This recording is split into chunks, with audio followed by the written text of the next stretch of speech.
The Bloodcast Flashback. Magandang gabi po.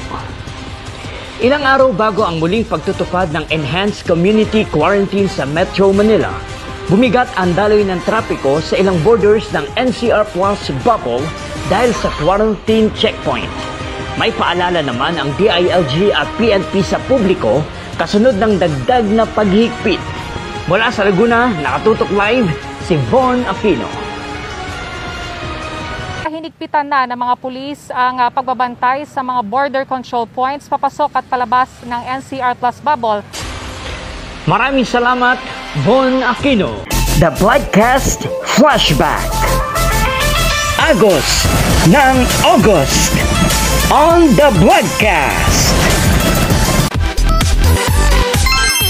The Bloodcast, my official YouTube channel.